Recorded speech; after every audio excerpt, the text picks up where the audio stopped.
Naomi's hands trembled as she set the whiskey glass on the polished table. The amber liquid caught the dim light of the private room, innocent in appearance yet deadly in truth. Her pulse hammered against her ribs as she watched the man across from her, Kang Dae-won, the most feared name whispered in Chicago's underworld. He didn't look at her. Not yet. She'd served him twice before in the past month, always in this same secluded corner of Lotus, the upscale Korean fusion restaurant where she'd worked for 6 months. Each time, he'd been surrounded by men in expensive suits, their conversations hushed, but weighted with danger. Each time, she'd kept her eyes down, delivered the drinks, and disappeared like smoke. But tonight was different. Tonight, she'd watched Marcus, the bartender she'd trusted, the man who'd helped her get this job, slip something into this specific glass. She'd seen the brief exchange between Marcus and a man in the shadows. She'd seen money change hands. Kang Dae-won reached for the glass.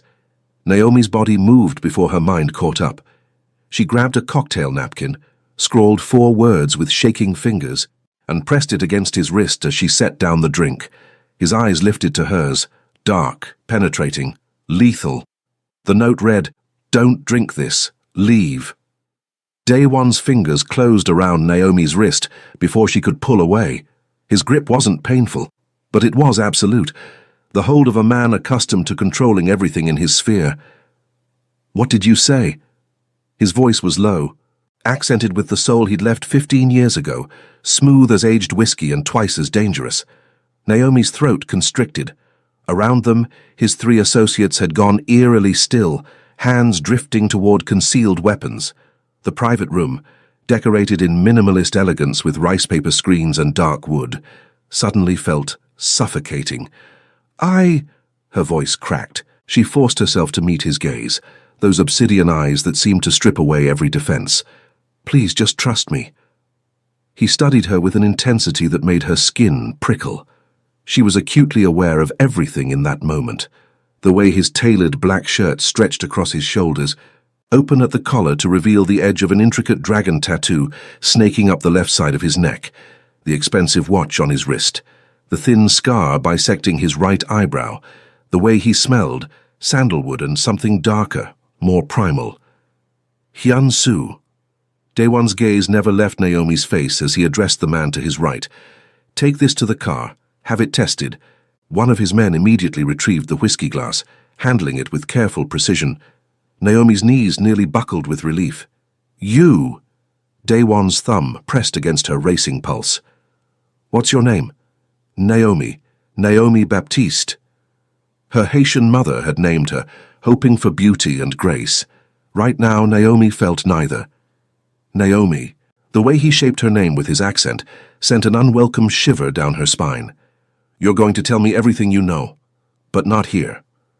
Before she could process his words, he stood in one fluid motion, his hand shifting from her wrist to the small of her back. The touch burned through the thin fabric of her black work blouse. He guided her toward the door with a gentleness that contradicted the steel beneath. "Mr. Kang, I need to get back to work. I'll lose my job." "You'll lose more than that if whoever poisoned my drink realizes you interfered." His breath stirred the tight coils of her natural hair, pulled back in a low bun. "Do you understand what you've done?" The weight of it crashed over her. She'd saved a gangster's life. She'd exposed herself as a witness. She'd made herself a target. "I couldn't just let you die," she whispered as they moved through the restaurant's elegant corridor. His hand flexed against her back. "Why not? You don't know me. I know enough." She'd grown up in Little Haiti in Miami, had moved to Chicago 3 years ago, chasing a dream that had crumbled like ash. She'd seen violence, knew its aftermath. "I know that whatever you are, you don't deserve to be poisoned like a rat." Something flickered in his expression, surprise perhaps, or a reluctant respect. They emerged into the main dining room, all exposed brick and Edison bulbs, where the beautiful people of Chicago's Gold Coast paid $50 for bibimbap. Naomi caught sight of Marcus behind the bar, his dark skin ashen as he tracked their movement. Their eyes met for a fraction of a second. His expression confirmed everything. "Him?" Dae-won's voice dropped to a lethal purr. He'd followed her gaze with the instincts of a predator. "Please." Naomi's voice broke. "He has a daughter. I don't know why he did it, but he tried to kill me. Day One steered her toward the exit, his other men materializing around them like shadows. And he involved you. The November wind hit her as they stepped outside, cutting through her thin clothes. Chicago's downtown glittered around them, the river reflecting the city lights like scattered diamonds. A black Mercedes waited at the curb, its engine purring. Get in. I can't just leave. My shift. You don't work here anymore. He opened the rear door, his body angled to give her no escape route, not threatening but immovable. Get in, Naomi. We need to talk. And you're not safe out in the open. She thought of her studio apartment in Pilsen, small and shabby but hers. She thought of her morning shift at the diner in Bronzeville, the way she juggled 2 jobs to afford insulin for her mother back in Miami. She thought of how, in one impulsive moment of conscience, she'd shattered the careful invisibility she'd cultivated. If I get in that car, she said slowly, what happens to me? His jaw tightened. In the streetlight, she could see the tattoo more clearly now, a dragon in traditional Korean style, its scales rendered in exquisite detail, its mouth open in a silent roar. Beautiful and terrifying. That depends on what you tell me.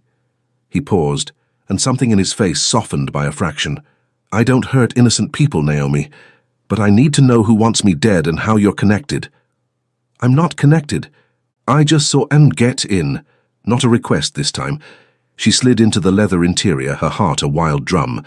Day One followed, close enough that his thigh pressed against hers in the confined space. The door closed with a heavy thunk, sealing her fate. As the car pulled away from the curb, Naomi watched Lotus recede through the tinted window. Through the glass, she saw Marcus being escorted out by 2 men in dark suits, saw the fear contorting his features. What will you do to him? She asked, her voice barely audible. Day One's hand rested on his knee, inches from her leg. That depends on why he did it, who paid him, what he knows. His fingers drummed once, twice. Whether his daughter truly exists, or if you're lying to manipulate me. I don't lie. She turned to face him, anger flaring through her fear. And I don't manipulate. I helped you because it was the right thing to do, not because I want something from you. His eyes searched hers, looking for deception. She held his gaze, refusing to flinch. Then you're either very brave or very foolish. His lips curved in something that wasn't quite a smile. I haven't decided which. Maybe I'm both. This time his smile reached his eyes, transforming his face from harsh to devastating. Maybe you are. The car turned onto Lakeshore Drive, the vast darkness of Lake Michigan spreading out beside them. Naomi had no idea where they were going, had no idea what would happen when they arrived. But as Day One's hand shifted, his knuckles brushing against her thigh in a touch that might have been accidental, but felt intentional, she realized with startling clarity that the danger she faced wasn't just from whoever had tried to kill him. It was from the man beside her and the way her body responded to his proximity, despite every logical warning screaming in her mind. The penthouse occupied the entire top floor of a building overlooking Millennium Park. Floor-to-ceiling windows framed the Chicago skyline like a living painting, the city spread out in glittering excess. Naomi stood in the center of the living room, her worn sneakers sinking into carpet that probably cost more than her annual rent, and tried not to feel like she'd stepped into another world, which she had. Day One shrugged out of his jacket, draping it over a charcoal leather sofa. Without it, she could see the lean muscles of his shoulders, the way his shirt had been tailored to his athletic frame. He moved to the bar, because of course there was a bar, and poured 2 fingers of whiskey into a crystal glass. Drink? He held up a second glass. After what almost happened tonight. She wrapped her arms around herself. I'm good. His mouth quirked. Fair point. He took a slow sip, watching her over the rim. Sit, Naomi. You look ready to bolt. Can you blame me? No. He settled into an armchair, all coiled grace and latent danger. But you're safe here, safer than anywhere else in Chicago right now. She perched on the edge of the sofa, maintaining distance. Why? Because you'll protect me or because you're keeping me prisoner? There's a difference? His tone was dry, but his eyes held something that might have been amusement. In my world, there is. And what world is that? He leaned back, apparently content to study her. Tell me about Naomi Baptiste. Haitian name, American accent. Working 2 jobs if the exhaustion in your face tells me anything. No ring, so no husband. What brings a woman like you to serve drinks to men like me? Bills. She met his gaze steadily. Student loans from a degree I never finished. My mother's medical expenses. Rent. You know, the usual American dream. Your mother is sick. Diabetes. She's back in Miami. Naomi's throat tightened. I send her money every month for insulin and doctor visits. Something shifted in his expression. And your father? Never met him. She lifted her chin. My mother raised me alone, worked 3 jobs to give me a chance at something better. So yes, Mr. Kang, I work 2 jobs and I'm tired, but I'm here and I'm surviving. He was quiet for a long moment, the whiskey forgotten in his hand. My mother cleaned houses when we first came to America, he said finally, his accent thickening with the memory. Rich families in Evanston. She scrubbed their toilets and washed their floors while they pretended she was invisible. Every night she came home with hands cracked and bleeding, but she always asked about my homework. The admission hung between them, vulnerable and unexpected. Naomi found herself leaning forward slightly. Where is she now? Safe. Comfortable. He took another sip. I made sure of that. By becoming a gangster. His laugh was sharp and humorless. By becoming successful. The legal system in America wasn't built for people who look like me, Naomi, or you. We take the opportunities available. Murder and extortion are opportunities. Survival is an opportunity. His gaze pinned her. Don't lecture me on morality when you don't know what I've sacrificed to protect my family. Before she could respond, his phone buzzed. He glanced at the screen, his expression hardening. Yes? Naomi couldn't hear the other side of the conversation, but she watched the tension coil through Daewon's frame. His free hand clenched into a fist. The dragon on his neck seemed to pulse with fury. Confirm it. His voice was ice. Then bring him to the warehouse. I'll deal with this personally. He ended the call and stood, draining the whiskey in one swallow. When he turned to her, his face was a mask of cold rage that made her blood freeze. The drink was laced with ricin, he said flatly. I'd have been dead within 48 hours. Slow, painful, and nearly impossible to trace. Naomi's hands flew to her mouth. Oh, God! Your friend Marcus? Daewon crossed to the windows, his reflection ghost-like against the night. He was paid $50,000 by the Bratva, the Russian mob. They've been trying to edge into my territory for 6 months. This was their move. Is he— She couldn't finish the question. Alive. For now. Daewon's jaw clenched. He claims he didn't know what the substance was, just that he was supposed to make sure I drank from that specific glass. Claims they threatened his daughter if he didn't comply. Relief and horror warred in Naomi's chest. So you believe him? I believe everyone's survival instinct. He turned back to her, and the look in his eyes made her shiver. The question is what I do about it, and what I do about you. She stood on trembling legs. What does that mean? He crossed the room in 3 strides, stopping close enough that she had to tilt her head back to meet his eyes. This close, she could see the faint shadows beneath them, the lines of stress bracketing his mouth. He wasn't just dangerous. He was exhausted, carrying weights she couldn't imagine. It means you saved my life tonight, he said quietly. It means the Bratva will figure out someone warned me. They'll review security footage, identify you, and come after you to tie up loose ends. Her breath caught. They'll kill me. They'll try. His hand lifted, and she flinched involuntarily. He froze, something flickering across his face. Regret, maybe, before he lowered his arm. I won't let that happen. Why? The question burst out. You don't know me. I'm nobody. You're somebody who risked everything to save a stranger. His voice was rough. Do you know how rare that is? In my world, loyalty is bought with fear or money.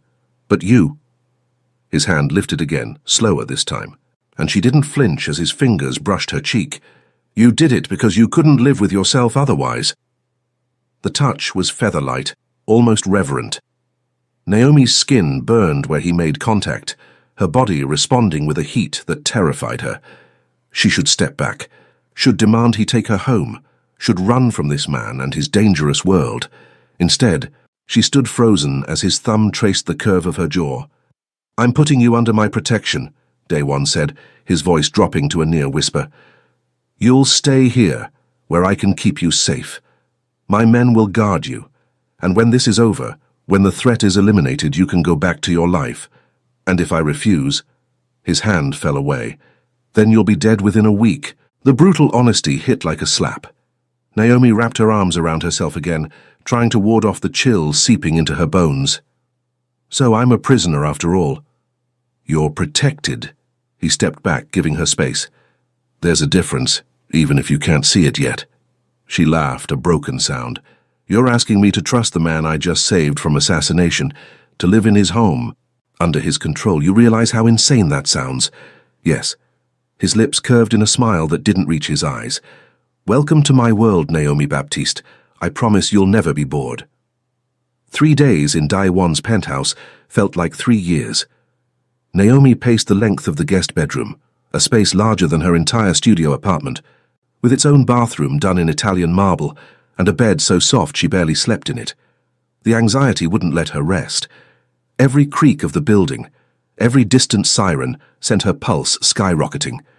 She was a prisoner in a gilded cage. Daewon had been absent most of those days, appearing only for brief conversations that felt more like interrogations. He'd assigned 2 guards to her, silent men who stood outside her door and escorted her anywhere she wanted to go in the penthouse. She had access to everything: the gourmet kitchen, the library with its floor-to-ceiling shelves, the gym, the rooftop terrace, everything except freedom. On the 4th morning, she woke to find him in the kitchen, shirtless. Naomi froze in the doorway, her mouth going dry. She'd known he was fit. The tailored clothes had hinted at it, but seeing him like this was different. His torso was a landscape of lean muscle and controlled power, his skin marked with scars that told stories of violence survived. The dragon tattoo she'd glimpsed on his neck continued down his left shoulder and across his chest, its tail wrapping around his ribs in intricate detail. He glanced up from the stove, a spatula in hand. "You're awake."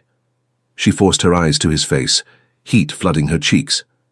"I didn't know you cooked." "My mother insisted I learn." He returned his attention to the pan, where something that smelled incredible was sizzling. "She said a man who can't feed himself is a man who can't survive." Naomi drifted closer, drawn by hunger and curiosity. "What are you making?" "Kimchi bokkeumbap, fried rice." He glanced at her again, his gaze traveling from her sleep-mussed hair to her bare feet, lingering on the tank top and shorts she'd borrowed from clothes he'd had delivered. "And geranmari, rolled eggs, sit." It wasn't a request, but his tone was gentler than before. Naomi slid onto one of the bar stools, watching as he plated the food with surprising care. He set it before her, along with chopsticks and a fork. "I wasn't sure if you knew how to use these." He nodded to the chopsticks. "My ex was Korean," she said without thinking, then winced. "Sorry, that was relevant." He poured her water, then coffee.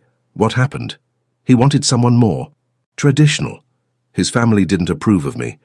She picked up the fork, unwilling to fumble with chopsticks in front of him. "Turns out, love doesn't conquer all. Just most of your self-esteem." Daewon leaned against the counter, his arms crossed over his bare chest. He was a fool. The simple statement made her look up. Their eyes met, and something electric passed between them, an awareness that had been building since that first touch in the restaurant. "Eat," he said quietly. "You've barely touched the food I've sent to your room." She took a bite, and flavor exploded on her tongue. The kimchi was tangy and spicy, the rice perfectly seasoned, the eggs silky and rich. "Oh my God!" His mouth twitched. "Good?" "Incredible." She took another bite, then another, suddenly ravenous. "Where did you learn to cook like this?" "My mother, mostly, but also—" He paused. "In prison." She nearly choked. "Prison?" 4 years when I was younger." He said it matter-of-factly, as if discussing the weather. "I was protecting my sister from someone who thought Korean girls were easy targets." The court didn't see it as self-defense. Naomi set down her fork, studying him. "Your sister, is she okay now?" "Married to a good man, living in San Francisco, as far from this life as I could get her." Something softened in his harsh features. "She has 2 daughters. I've never met them. It's safer that way." The loneliness in those words pierced her. That must be hard. It's necessary. He straightened, the vulnerability shuddering away. Finish eating, we need to talk. But before she could ask about what, his phone rang. He glanced at the screen and cursed in Korean. She recognized the harsh consonants, if not the words. I have to take this. He disappeared into his office, leaving her alone with the remains of breakfast and a growing sense of dread. When he returned 15 minutes later, his face was carved from stone. Get dressed, he said tersely. Something nice. We're going out. Out? You said I couldn't leave. You're coming with me to a meeting. The Bratva wants to negotiate. His eyes glinted dangerously. And they specifically requested to see the woman who saved my life. Terror spiked through her. No, absolutely not. Naomi. He crossed to her, his hands gripping her shoulders.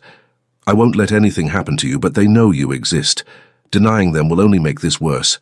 You're using me as bait. I'm bringing you under my protection publicly. His thumbs pressed against her collarbones, the touch sending inappropriate sparks through her nervous system.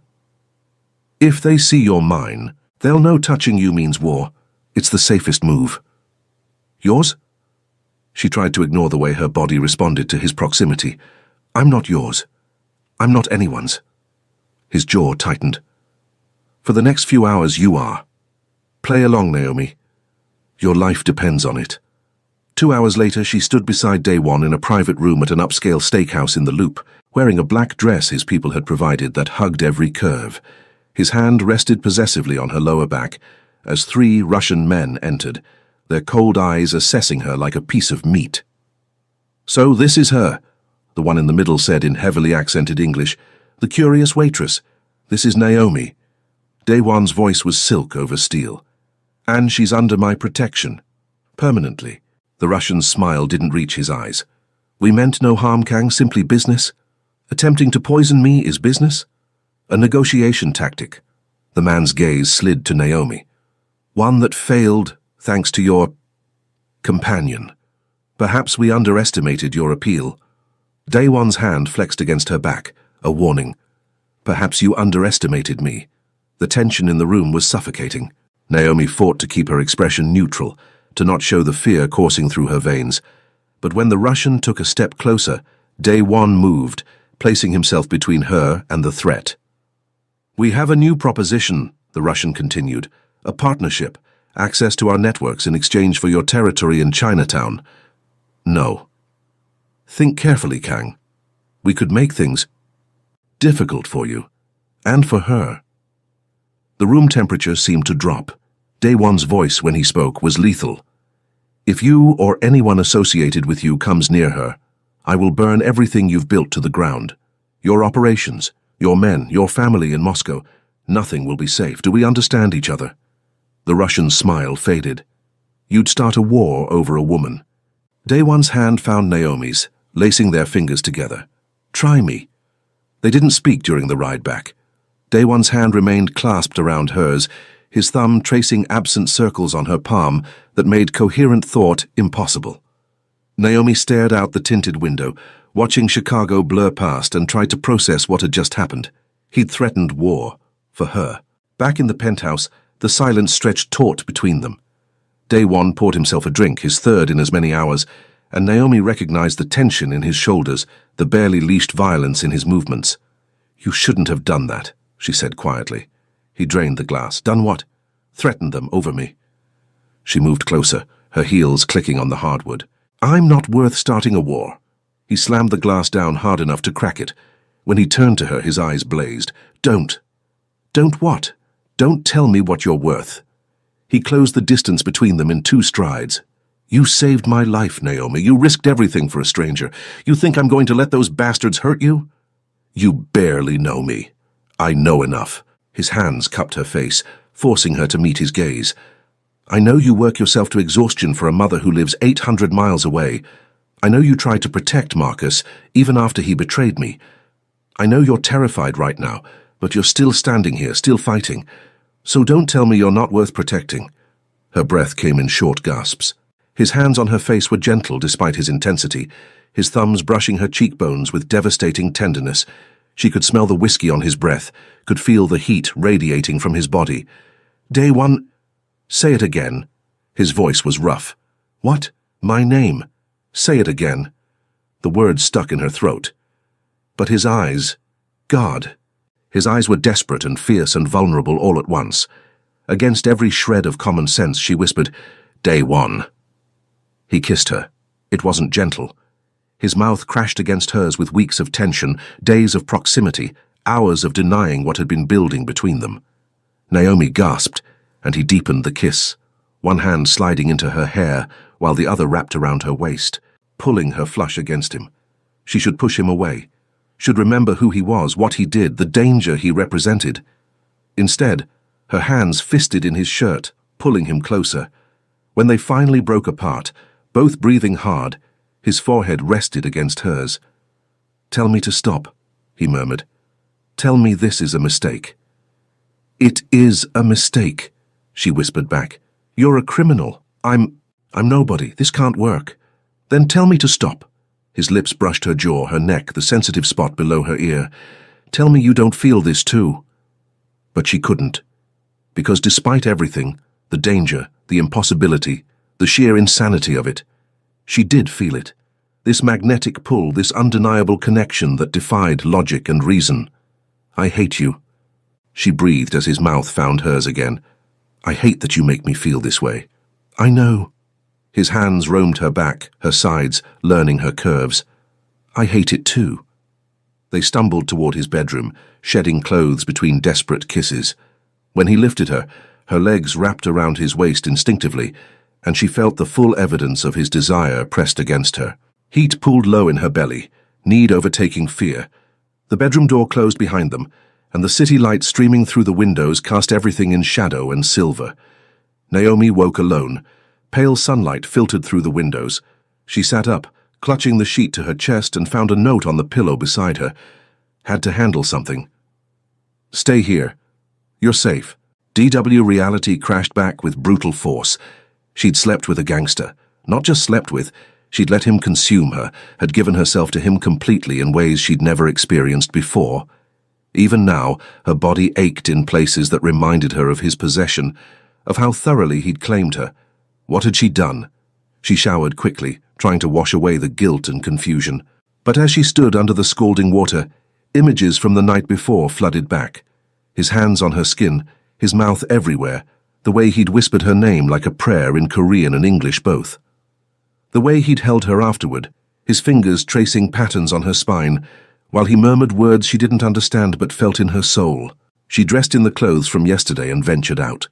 The penthouse was silent except for the 2 guards stationed by the door. They nodded at her but said nothing. An hour passed, then 2. When day 1 finally returned, his shirt was splattered with blood that definitely wasn't his. Naomi stood frozen in the living room as he entered, his expression unreadable. He stopped when he saw her, his gaze traveling over her face with an intensity that made her shiver. "Is that—" She couldn't finish. "Not mine." He moved to the bar, poured whiskey with steady hands, despite the violence evident on his clothes. The Bratva made their choice. I made mine. Horror and something darker, something she didn't want to name, twisted in her gut. "What did you do?" He turned to face her, glass in hand. "What I had to keep you safe." "By killing people?" "By sending a message." His jaw was granite. "They needed to understand that you're off limits, permanently." "I never asked you to kill for me." The words exploded out of her. "I never asked for any of this." "No." He set down the glass and crossed to her. "You just asked me not to drink poisoned whiskey." "Everything after that? That was my choice, my responsibility. I can't do this." She backed away, tears burning her eyes. "Last night was a mistake. I can't be with someone who does what you do." Pain flashed across his face before the mask slammed back into place. "Then what do you want, Naomi?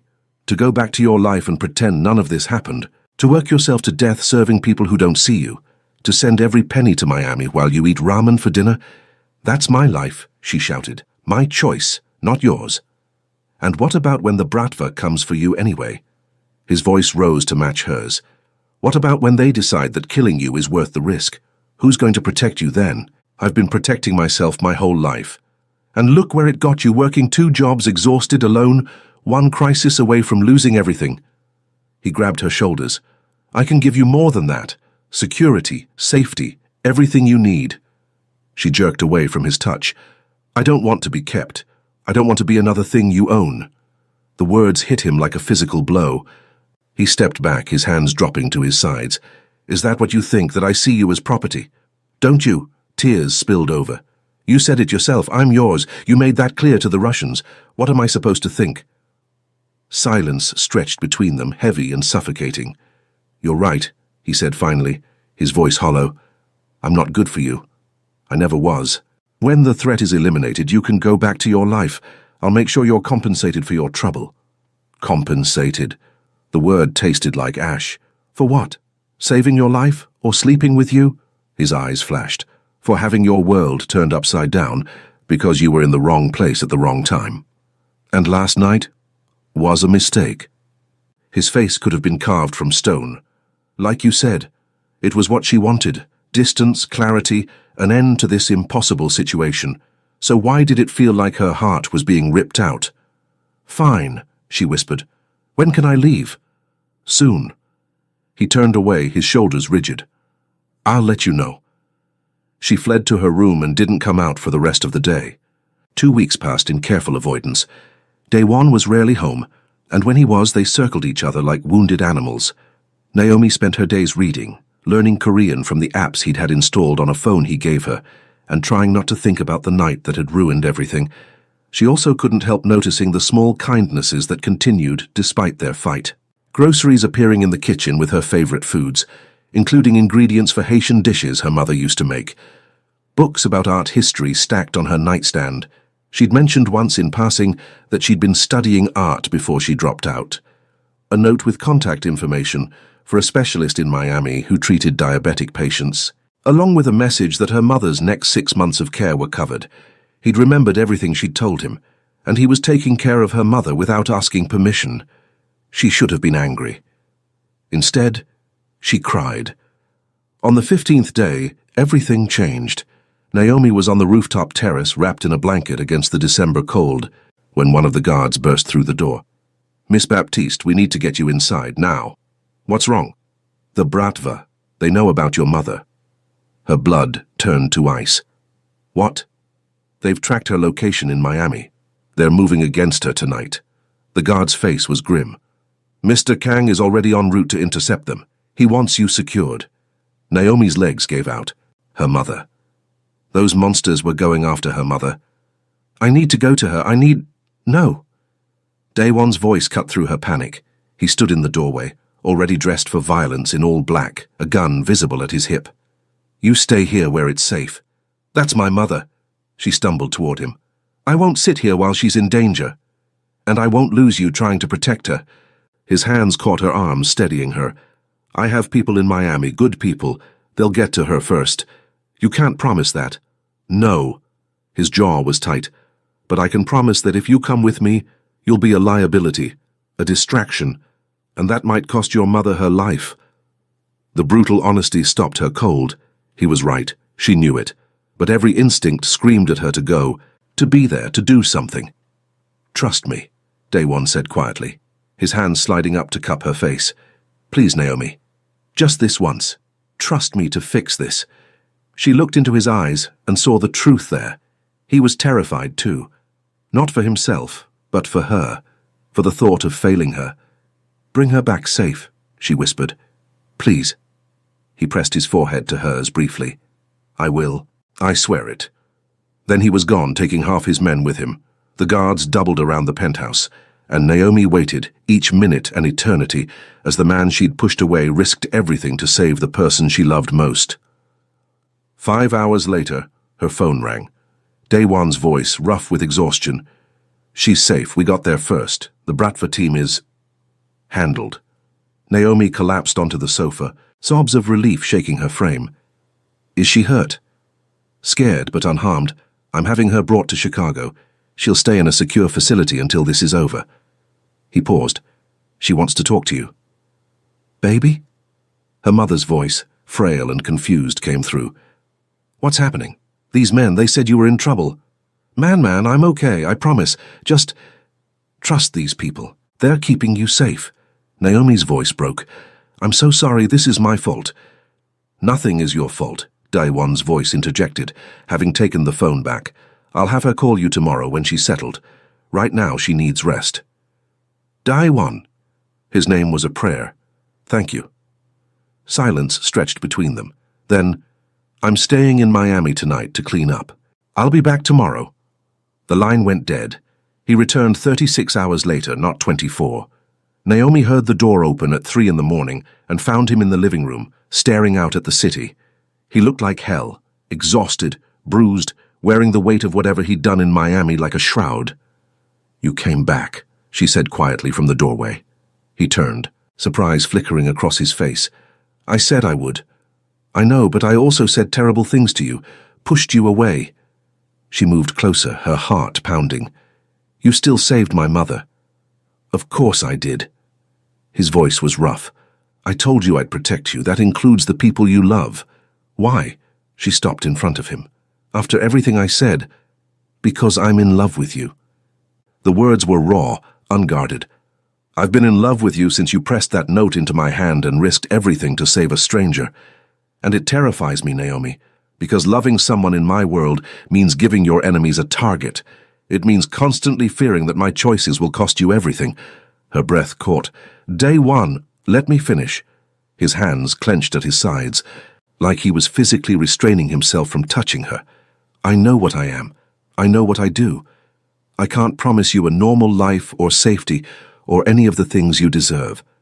But I can promise that I will spend every day of my life protecting you and the people you love. That I will never stop fighting to give you the future you should have had." Tears streamed down her face. "You idiot." He blinked. "What?" "I love you too." She laughed through her tears. "I've been fighting it for weeks because it's insane and impossible and completely illogical. But I do. I love you." His control shattered. He pulled her into his arms, kissing her with desperate intensity. She melted into him, her hands fisting in his shirt, and poured everything she'd been holding back into that kiss. Fear and love and hope and need all tangled together. "Don't drink this," he murmured against her lips, and she recognized her own words from that first night. "That's what your note said. 4 words that changed my life." "Changed both our lives," she corrected, pulling him closer. "Come away with me." His forehead pressed to hers. "I have a house in California near my sister. Quiet, safe, far from this life. We can start over." "What about your empire? Yunsu can run Chicago. I'm tired, Naomi. I've been tired for years. But with you..." His hands cradled her face. "With you, I remember what it's like to want something more than power, to want peace. And my mother, she comes with us. The facility here is temporary, but I own property near San Francisco. She'll have the best care and you'll be close to her." It was everything she'd never dared to dream of. Security, family, love, a future that didn't involve working herself to death just to survive. "Yes," she whispered. "Yes to all of it."